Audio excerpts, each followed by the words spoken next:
Donc comment utiliser votre quotidien, entre guillemets, physique pour l'amener vers votre modèle de prospection virtuelle.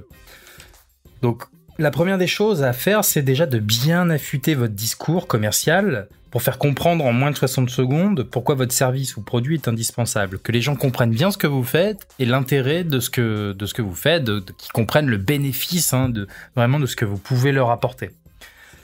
Ensuite, la deuxième étape, ça peut être de faire des conférences, des formations, enfin bref, c'est de rencontrer du monde pouvant être potentiellement vos clients. Il y a des endroits où votre cible se regroupe par moment. C'est vrai que l'intérêt des conférences et des formations, c'est que vous êtes dans une position de force.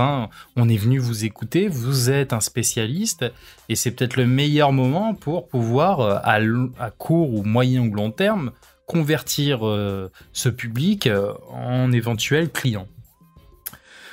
Ensuite, l'étape suivante, quand vous rencontrez ces gens et que vous avez bien affûté votre discours, que vous avez commencé à bien les convaincre, vous pouvez leur proposer de prendre leur email et de leur proposer de leur envoyer une série de vidéos qui va leur expliquer plus en détail ce que vous faites.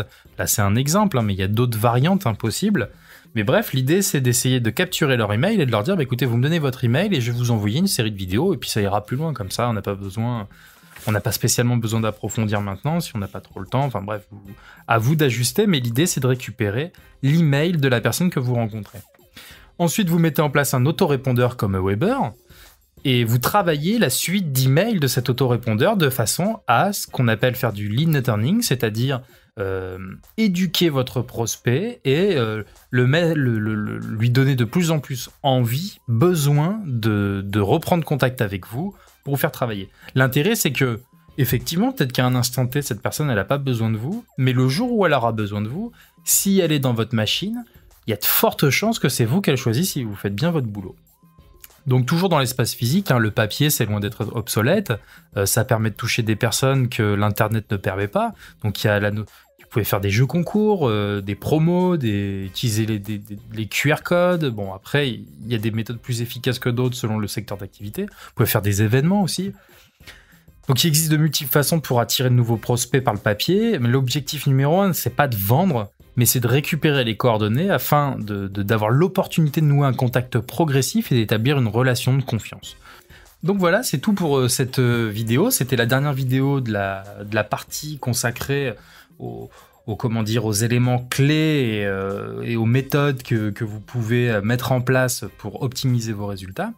La prochaine partie, donc c'est la partie que j'ai intitulée mise en action, plan d'action si vous voulez, qui va permettre pas à pas, étape par étape, d'appliquer tous les conseils qu'on a vus jusqu'à présent, et puis vous allez vraiment mettre votre site en ligne, installer votre thème, et vous allez voir vraiment dans un ordre chronologique comment il faut procéder. Donc je vous dis à tout de suite dans la vidéo suivante.